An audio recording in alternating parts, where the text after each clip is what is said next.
YouTube पर मेरी किसी भी वीडियो को सर्च करने के लिए आप यूट्यूब सर्च बार में क्लास लिखें। आपकी जो भी क्लास है एक्सरसाइज का EXC लिख दें। जो भी आपकी एक्सरसाइज है, क्वेश्चन नंबर का QNO, जो भी क्वेश्चन नंबर है वो लिखें। अगर आपकी बुक नेशनल बुक फाउंडेशन की है तो NBF लिख दें, NBF मैथ। और अगर आपकी book Punjab text book board की है तो फिर PTB लिख दें। तो आगे सर नदीम नवल लिख के सर्च के बटन को क्लिक कर दें। इसके अलावा आप फेसबुक पे भी मेरे पेज को लाइक करें और इंस्टाग्राम में भी मुझे फॉलो करें। इंस्टाग्राम पे भी आपके तमाम सवालों के जवाब दिए जाएंगे। आज की इस वीडियो में हम डिस्ट्रीब्यूटिव लॉज के बारे में सीखेंगे। डिस्ट्रीब्यूटिव लॉ क्या होते हैं। डिस्ट्रीब्यूटिव लॉ दो तरह के होते हैं। सेट्स के अंदर 3 सेट चाहिए होते हैं। 3 सेट को नाम हम सपोज कर लेते हैं कि एक सेट A है, एक B है, एक C है। तो जो पहला लॉ है इसको बोलते हैं distributive law of union over intersection, ठीक। और दूसरे लॉ को बोलते हैं distributive law of intersection over union. जो ब्रैकेट के अंदर होता है उसको ओवर के बाद बोलते हैं distributive law of union over intersection, और ये वाला distributive law of intersection over union. तो आइए पहले हम जो पहला जो लॉ है पहले इसको हम वेरीफाई करते हैं। तो इस वाली वीडियो में मैंने सेट्स के एलिमेंट ये अल्फ़ाबेट्स में लिखे हैं। मेरी और भी वीडियोज़ है। एक वीडियोज़ के अंदर मैंने नंबर्स लिखे हैं, एक में ये अल्फ़ाबेट्स लिख दिए हैं। एक और वीडियो है जिसके अंदर मैंने डिफरेंट सिंबल्स यूज़ किए हैं, एलिमेंट की जगह पे सिंबल्स लिखे हैं। तो बहरहाल डिफरेंट अंदाज में बच्चों को समझाने का मकसद है। तो आइए देखिए पहले हम इसकी लेफ़्ट साइड को सॉल्व करते हैं। तो लेफ़्ट साइड में बेटा ये मैंने लेफ़्ट साइड की जो वैल्यू जो हमें फाइंड करना है वो लिख ली है। तो पहले हमने ब्रैकेट वाले को सॉल्व करना होता है, B इंटरसेक्शन C। तो पहले हमने इसको सॉल्व करना है। तो ये मैंने लिख लिया। अब इसके आगे सेट्स के एलिमेंट लिखते हैं, सेट लिखते हैं इनकी जगह पे। तो ये बेटा पहले B था, पहले B सेट आ गया, फिर इंटरसेक्शन का साइन था, इंटरसेक्शन आ गया, फिर C था तो C सेट के एलिमेंट आ गए। अब दोनों सेटों का इंटरसेक्शन फाइंड करना है। इंटरसेक्शन मीन ऐसे एलिमेंट नीचे आएंगे जो कि दोनों सेटों में एक जैसे हों। अब देखें T इधर भी है, T इधर भी है, U इधर भी है, U इधर भी है। सिर्फ T और U दोनों साइडों पे कॉमन आ रहे हैं। तो ये बेटा आ गया इनका आंसर B इंटरसेक्शन C का।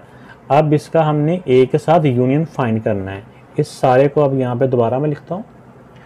तो अब देखें बेटा इस सारे को जब मैंने लिखा तो पहले A था, पहले A सेट आ गया, A सेट के सारे एलिमेंट आ गए ये वाले। फिर उसके बाद यूनियन का साइन है, यूनियन का साइन आ गया। फिर जो ब्रैकेट के अंदर है ना B intersection C, B intersection C का आंसर हमने पहले निकाल लिया। T और U था, एलिमेंट दो ही थे, तो ये B इंटरसेक्शन C का आंसर आ गया। अब इन दोनों सेटों का फाइंड करना है हमने यूनियन। यूनियन मीन क्या होता है।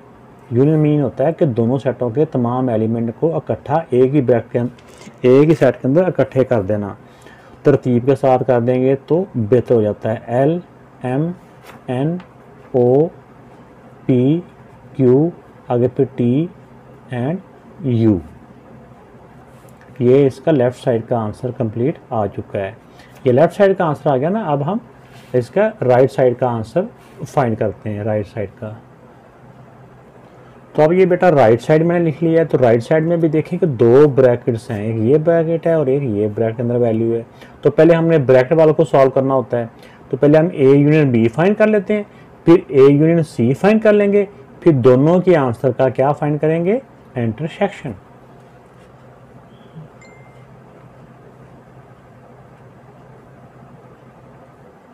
तो इसमें देखें कि ये A था पहले, तो फिर A सेट के एलिमेंट आ गए, फिर यूनियन था, यूनियन आ गया, B है तो B सेट के एलिमेंट आ गए। अब इन दोनों सेटों का फाइंड करना है यूनियन। यूनियन मीन दोनों सेटों के तमाम एलिमेंट्स को एक ही सेट के अंदर इकट्ठे करना है और तरतीब से करना है। L M N O P Q R, बस ABC पढ़ते जाओ, जो जिसकी तरतीब में जो आता जाएगा उसको लिखते जाएं। R S फिर T और फिर U। तो ये देखें तमाम के तमाम एलिमेंट यहाँ पे दोनों सेटों के आ चुके हैं। ये हमने A यूनियन B फाइंड किया है। अब फाइंड करेंगे A यूनियन C।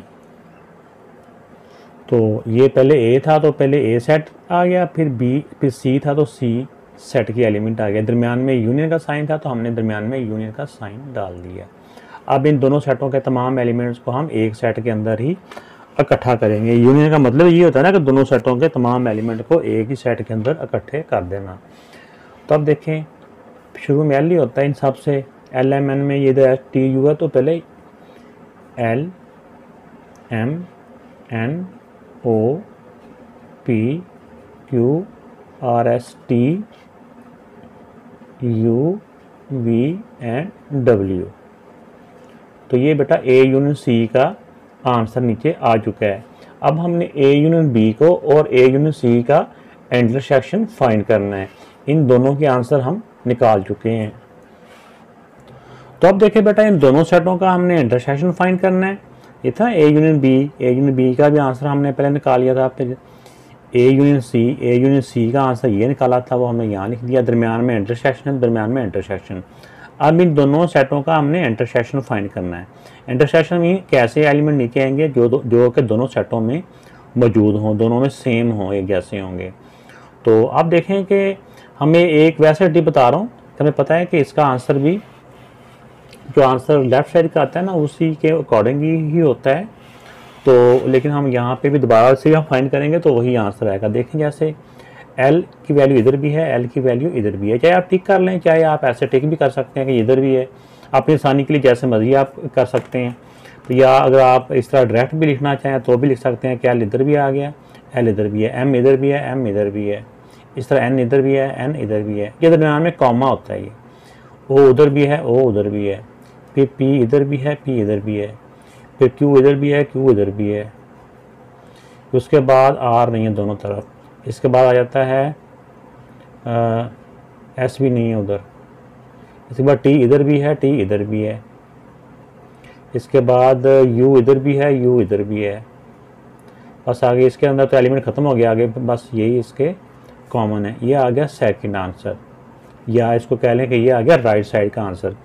हमने देखा कि हमारा जो लेफ्ट साइड का आंसर था वो भी आंसर हमारा यही है, ठीक है ना, LMNOPQ और आगे TU है।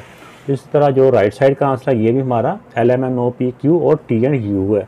तो अब हमने देख लिया कि दोनों साइड के आंसर हमारे इक्वल आ गए। लेफ्ट साइड का आंसर राइट साइड के आंसर के इक्वल आ गया।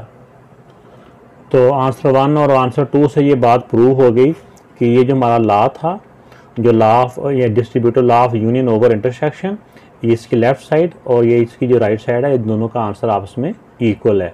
ये लिखें, या फिर हम ऐसे left hand side equal to right hand side भी लिख सकते हैं। तो बिल्कुल बेटा पहले लॉ की तरह आप जो दूसरा डिस्ट्रीब्यूटिव लॉ है इसके भी पहले हम इसकी जो लेफ्ट हैंड साइड है पहले इसको हम सॉल्व कर लेंगे। पहले इस लॉ को लिख लें। तो फिर हमें पता है कि सबसे पहले हमने ब्रैकेट वाले को सॉल्व करना होता है, B यूनियन C को।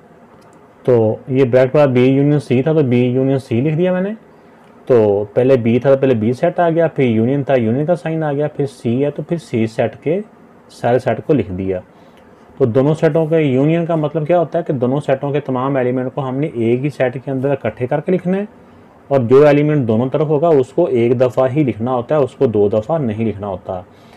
अब इनको तरतीब के साथ R S फिर T दोनों तरफ है, T एक दफ़ा लिख देंगे, फिर U भी दोनों तरफ है, U आ गया, फिर V एंड फिर W।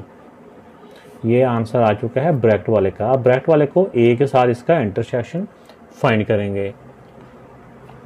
तो अब देखें जो लेफ्ट साइड थी उसको मैंने कंप्लीट यहाँ पे लिख लिया। तो पहले A है तो पहले A सेट की सारी वैल्यू लिख दी, फिर इंटरसेक्शन है तो इंटरसेक्शन का साइन आ गया, फिर B यूनियन C है तो B यूनियन C ब्रैकेट के अंदर था ना, इसकी अब वैल्यू हमने पहले इसकी वैल्यू निकाल चुके हैं, इसका सेटअप निकाल चुके हैं, फाइंड कर चुके हैं।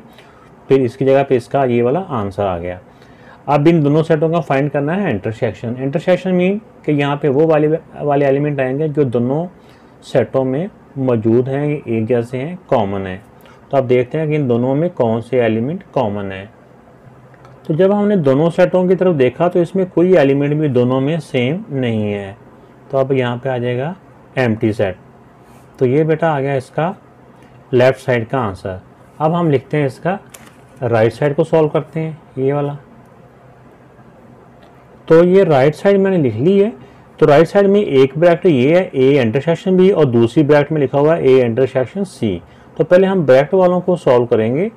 तो एक दफ़ा A इंटरसेक्शन B फाइंड कर लेते हैं और फिर ए इंटरसेक्शन सी फाइंड कर लेंगे। तो ये बेटा इसका ए सेट हो गया, फिर इंटरसेक्शन था, इंटरसेक्शन आ गया, फिर बी है तो बी सेट आ गया। इन दोनों में कौन से एलिमेंट कॉमन है? इंटरसेक्शन मतलब ये होता है ना जो सेम होते हैं दोनों तरफ, तो इसमें दोनों में कोई एलिमेंट भी एक जैसा नहीं है जो कि हम नीचे लिखे हैं, तो लिहाजा ये एम्प्टी सेट हो जाएगा। अब फाइंड करते हैं ए इंटरसेक्शन सी, यानी कि दूसरी ब्रैकेट का आंसर अब हम फाइंड करेंगे। तो इसमें भी देखा हमने कि पहले ए है तो ए सेट आ गया, फिर इंटरसेक्शन का साइन था, इंटरसेक्शन का साइन आ गया, फिर सी है तो फिर सी सेट लिख दिया। तो दोनों सेटों में कौन कौन से एलिमेंट सेम आ रहे हैं? दोनों में कोई एलिमेंट भी ऐसा नहीं है जो कि दोनों तरफ हो, इसके और हैं, इसके और हैं, इन दोनों में कोई भी एक जैसा नहीं है, तो लिहाजा इसका आंसर भी एक एम्प्टी सेट आ गया। अब हम फाइंड करेंगे ये मुकम्मल, क्योंकि इसका आंसर भी हम फाइंड कर चुके हैं, इसका आंसर भी हम फाइंड कर चुके हैं। तो देखें बेटा ए इंटरसेक्शन बी का आंसर भी एम्प्टी सेट है, और फिर यूनियन आ गया तो यूनियन का साइन, फिर ए इंटरसेक्शन सी है तो ए इंटरसेक्शन सी का आंसर भी एम्प्टी सेट है। तो दोनों एम्प्टियों को इकट्ठा करेंगे तो क्या बनेगा? दोनों एम्प्टियों को इकट्ठा करेंगे तो फिर भी वो एम्प्टी सेट ही रहेगा। तो ये आ गया सेकंड आंसर, आ गया राइट साइड का आंसर आ गया। हमने इससे पहले देखा कि राइट साइड का आंसर, जो लेफ्ट साइड का आंसर है वो भी एक एम्प्टी सेट था, और इसी तरह राइट साइड का आंसर है ये भी एक एम्प्टी सेट है। तो लिहाजा तो ये आंसर 1 और आंसर 2 से इट प्रूव दैट, ये प्रूव हो गया कि जो लॉ हमने लिखा था distributive law of intersection over union, इसकी दोनों साइडें आपस में इक्वल हैं। तो ये लिख दें, या फिर left hand side equal to right hand side लिख दें। चैनल को अगर सब्सक्राइब नहीं किया तो सब्सक्राइब करके बेल आइकन का बटन लाजमी तौर पे प्रेस करें, इससे वीडियो बनाने वाले की हौसला अफजाई होती है।